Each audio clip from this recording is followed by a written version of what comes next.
மாறாத மனுஷனுங்க. ஆக்குராயபுரம் அப்படிங்கிற ஊர்ல இருக்கிற பீமையாவுக்கு 3 ஆம்பளை பசங்க.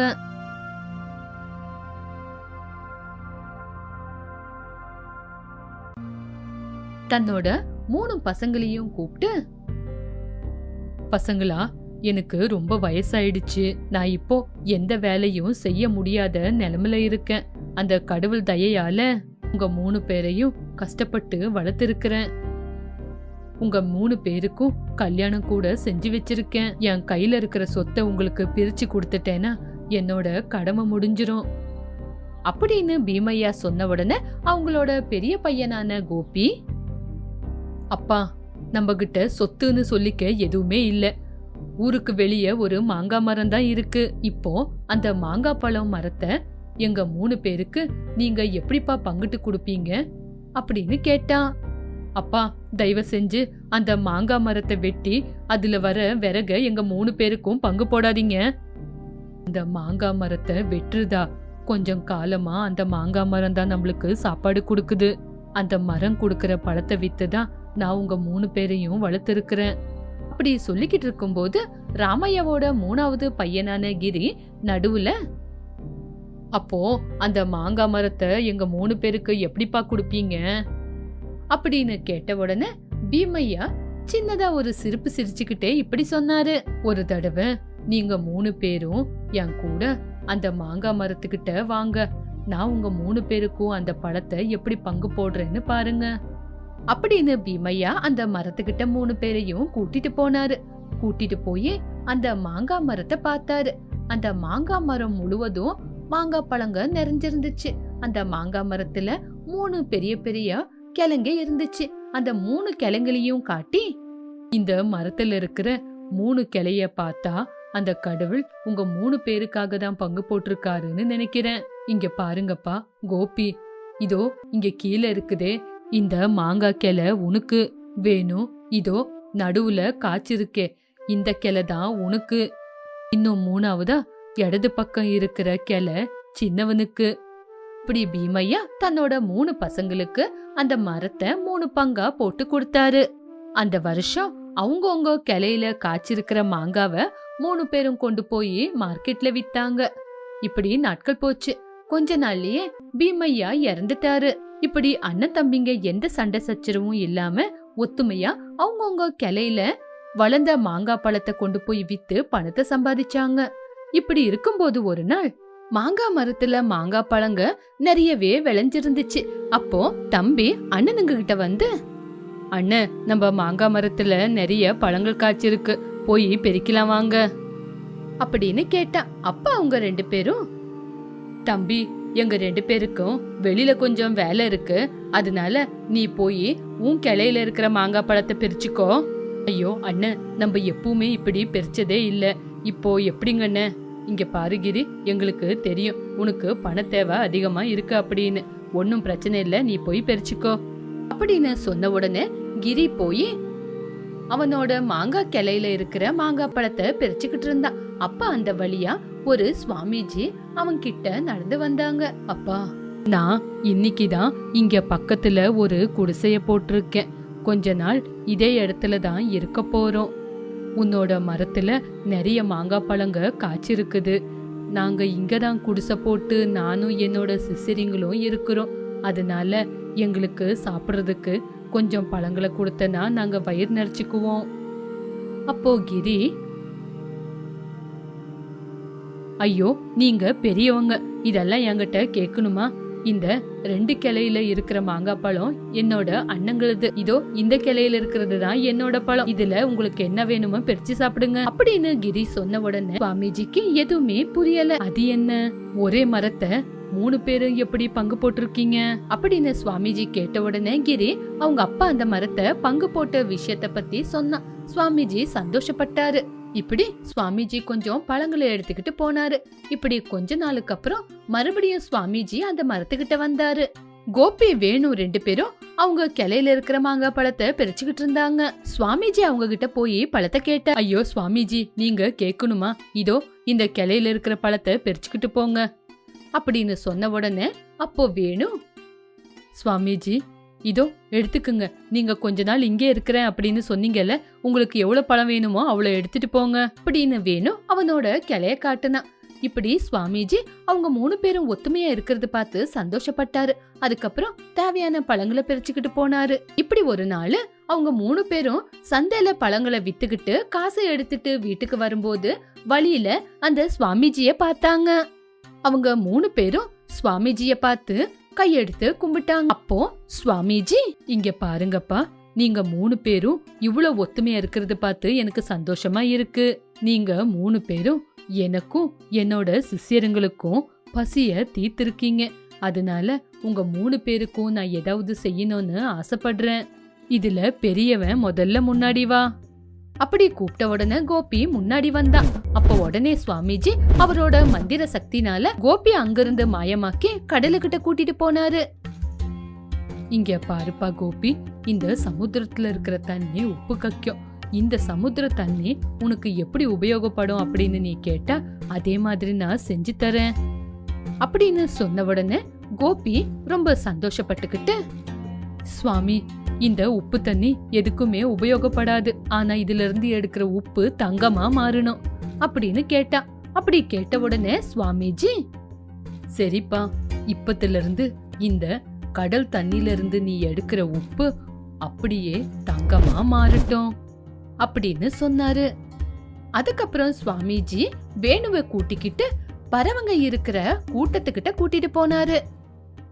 இங்க பாருப்பா வேணு, இந்த பறவை உனக்கு எப்படி உபயோகத்துக்கு வரும் அப்படின்னு கேட்டுக்கோ. உன்னோட கோரிக்கைய நான் ஈடேத்துறேன் அப்படின்னு சொன்ன உடனே வேணு, சுவாமிஜி, எனக்கு இந்த பறவைங்க எல்லாமே ஆடா மாறிடணும். அப்ப நான் ஆட்டை மேய்ச்சிக்கிட்டு என்னோட வாழ்க்கையை நடத்திக்கிறேன் அப்படின்னு கேட்ட உடனே அந்த சுவாமிஜி அந்த பறவைங்கள ஆடா மாத்திட்டாரு. அதுக்கப்புறம் 3ஆவதா இருக்கிறவனான கிரிகிட்ட போனாரு. தம்பி கிரி, உன்னோட 2 அண்ணனுங்களோட கோரிக்கைய நான் நிறைவேற்றிருக்கேன். இப்போ உனக்கு என்ன வேணும்னு கேளு, நான் நிறைவேத்துறேன் அப்படின்னு சுவாமிஜி கிரிகிட்ட கேட்ட உடனே கிரி, சுவாமிஜி, நான் சீதாபுரத்தோட ஜமீன்தாரர் பொண்ண விரும்புறேன். அவளை கல்யாணம் பண்ணிக்கிட்டு சந்தோஷமா வாழ்க்கையை நடத்தணும்னு யோசிக்கிறேன். இதுக்கு சுவாமிஜி சரி அப்படின்னு வரத்தை கொடுத்துட்டு கிரிய கூட்டிக்கிட்டு ஜமீன்தாரர் வீட்டுக்கு போனாரு. ஜமீன்தாரர் ஐயா சுவாமிஜிய பார்த்த உடனே கையெடுத்து கும்பிட்டாரு. சுவாமி, எவ்வளவு நாளுக்கு அப்புறம் உங்களோட தரிசனமா இருக்கு. உங்களாலதான் நான் இன்னைக்கு இந்த நிலைமையில இருக்கேன். நல்ல நேரத்துக்கு தான் வந்திருக்கீங்க. நான் என் பொண்ணுக்கு கல்யாணம் பண்ணணும் அப்படின்னு ஸ்வயம்வரத்தை ஏற்பாடு பண்ணிருக்கேன். நீங்க தான் கூட இருந்து பாத்துக்கணும் அப்படின்னு சொன்ன உடனே சுவாமிஜி கிரிய காட்டி, இங்க பாருப்பா, இவன் பேரு கிரி. இவன் உன் பொண்ணுக்கு எல்லா விதத்திலையும் சரியானவன். என்னோட பேச்ச கேட்டு உன் பொண்ண இவனுக்கு கொடுத்து கல்யாணம் செஞ்சு வை.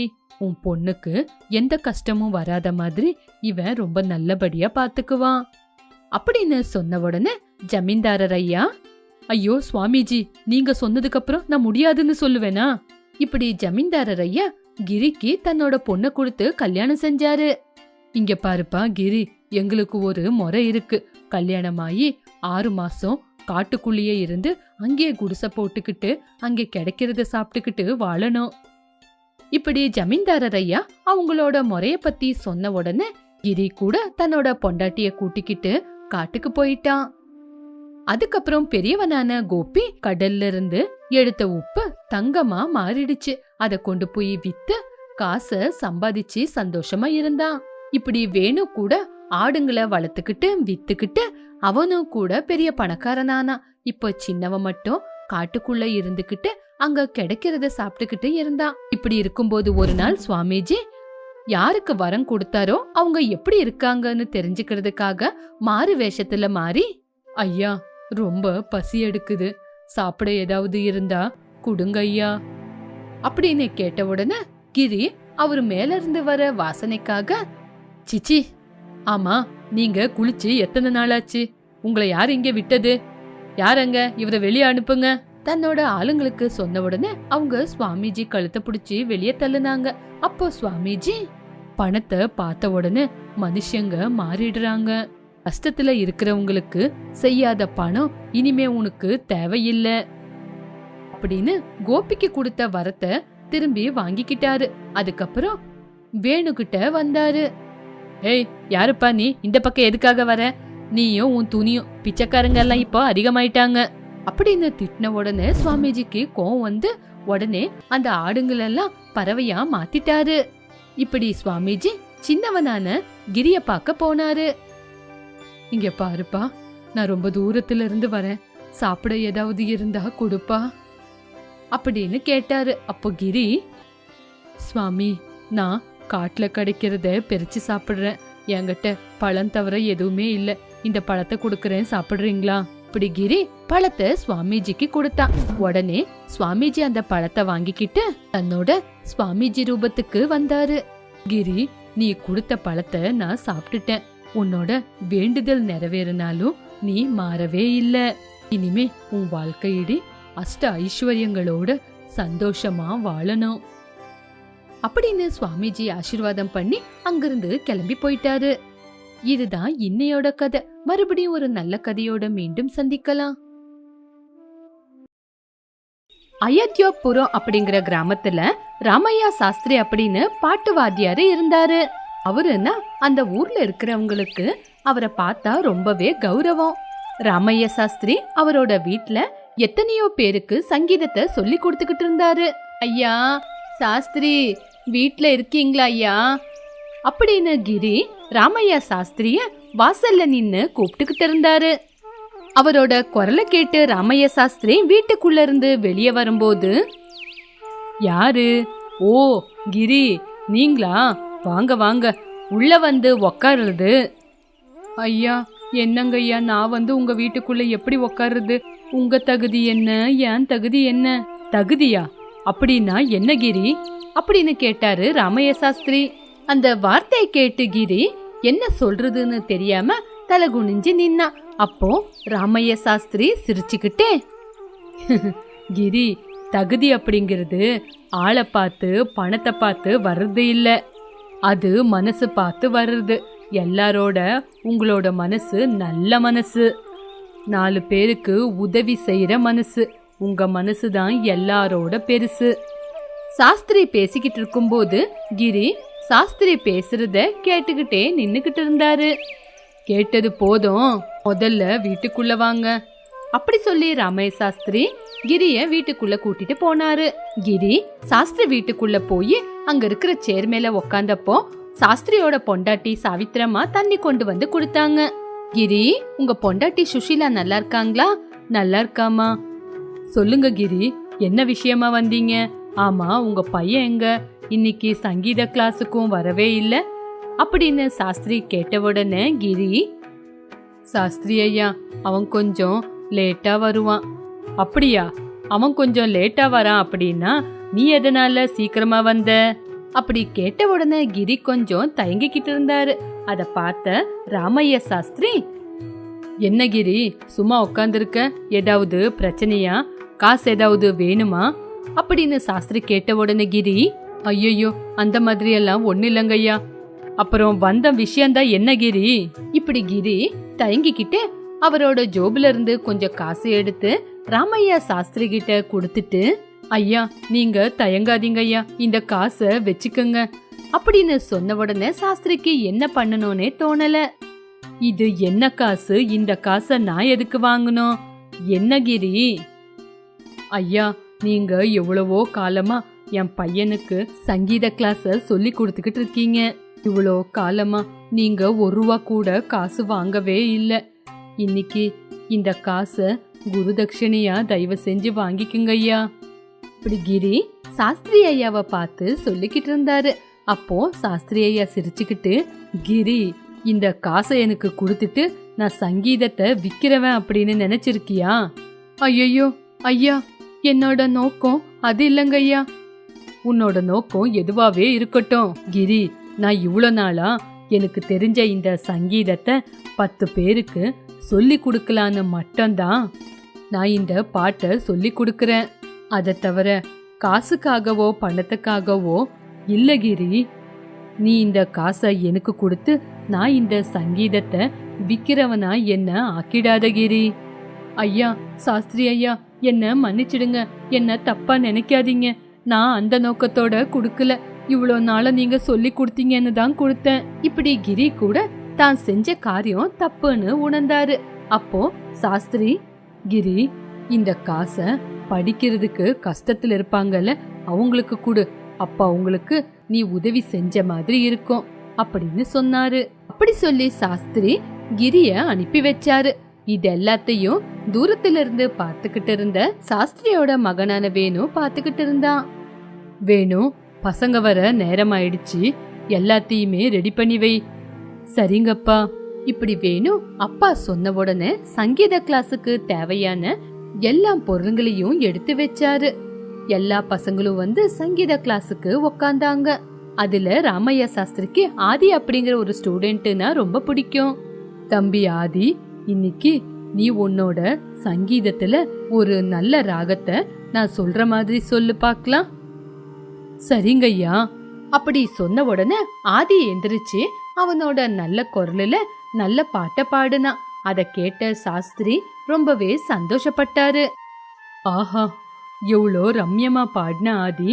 உன்னோட பாட்டு கேட்கும்போது காதுல அமிர்தம் பாஞ்ச மாதிரி இருக்கு. மனசுல இருக்கிற எல்லா கஷ்டங்களும் போன மாதிரி சந்தோஷமா இருக்கு.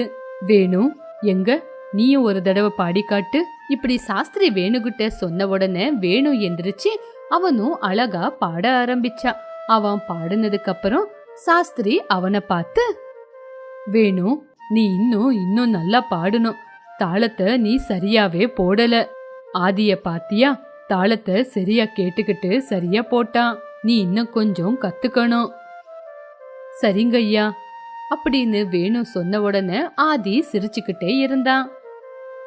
பண்டிதரோட மகன் பரம சோம்பேறி அப்படிங்கிறது இதுதான் போல. அவங்க அப்பா பாட்டு சொல்லி கொடுத்தா நம்ம எல்லாரும் பாட்டு கேக்குறோம், ஆனா இவனுக்கு சரியா ராகம் கூட வரல அப்படின்னு ஆதி அவன் கூட இருக்கிற நண்பர்கள்கிட்ட வேணுவ பத்தி ரொம்ப கேவலமா பேசினான். அத கேட்ட சாஸ்திரி, ஆதி, கூட படிக்கிறவங்கள இப்படியெல்லாம் பேசக்கூடாது. சங்கீதம் தெரியுதுன்னு திமிராடக்கூடாது. நீ சும்மா இருக்கணும். ஐயா, ஒரு கலகாரனுக்கு திமிரு இருக்கணுங்க ஐயா. நீங்க தானே சொல்லிருக்கீங்க இங்க எல்லாரோட நான் தான் நல்லா பாடுவேன்னு. அப்படி இருக்கும்போது எனக்கு எதுக்காக திமிரு இருக்க கூடாது? ஆதி, நம்ம திமிரு தான் நம்மளோட அழிவுக்கு காரணமாகும். அதுக்குன்னு உன்னை தவிர இங்க யாருமே நல்லா பாட மாட்டாங்கன்னு இல்ல. இங்க இருக்கிறவங்க சரியான சாதனைய செய்யல, அவ்வளவுதான்.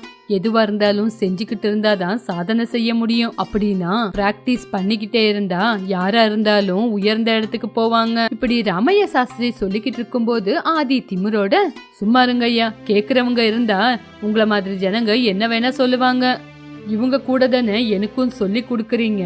அப்படி இருக்கும்போது அவங்கள விட நான் நல்லா பாடுறேன் அப்படின்னா இவங்க எல்லாரோட நான் தானே பெரியவன்.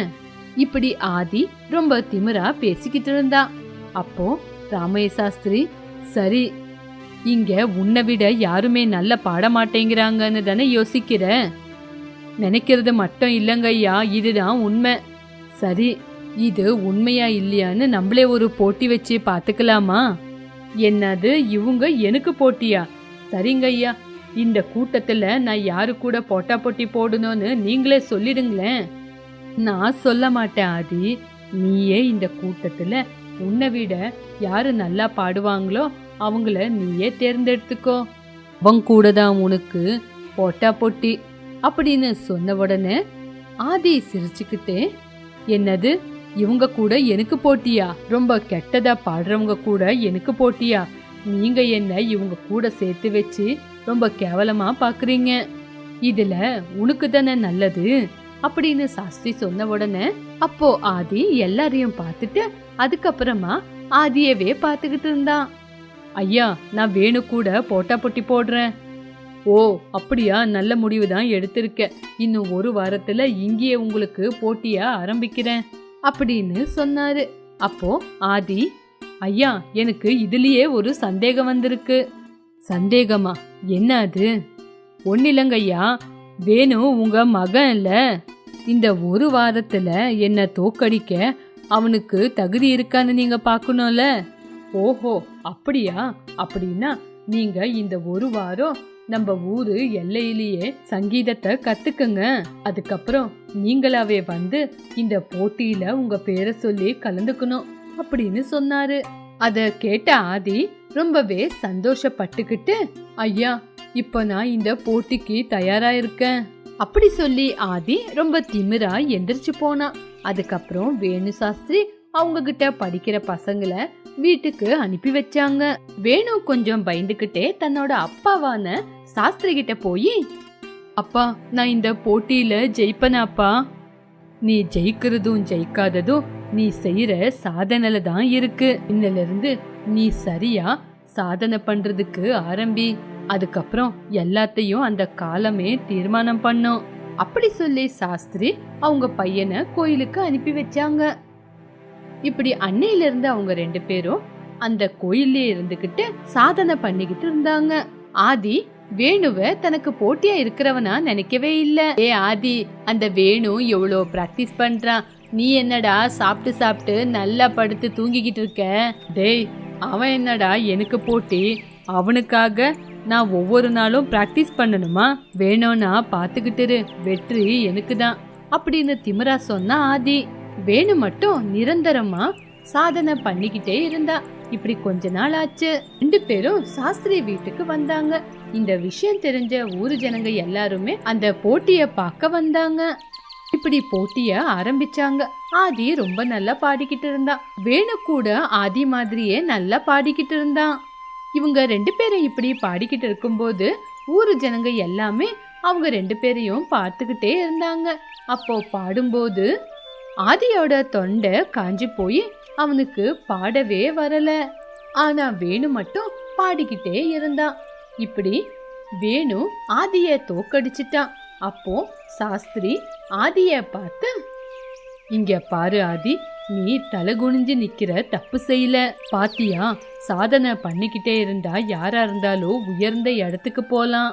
இனிமே நீதான் பெரியவன் அப்படிங்கிற திமிரை ஒதுக்க வச்சுட்டு சாதனை பண்ண பாரு அப்படி சாஸ்திரி ஐயா சொன்ன உடனே ஆதி தன்னோட தப்ப புரிஞ்சுக்கிட்டு சாஸ்திரி ஐயா கால்ல விழுந்து மன்னிப்பு கேட்டான். இதுதான் இன்னையோட கதை. மறுபடியும் ஒரு நல்ல கதையோட மீண்டும் சந்திக்கலாம்.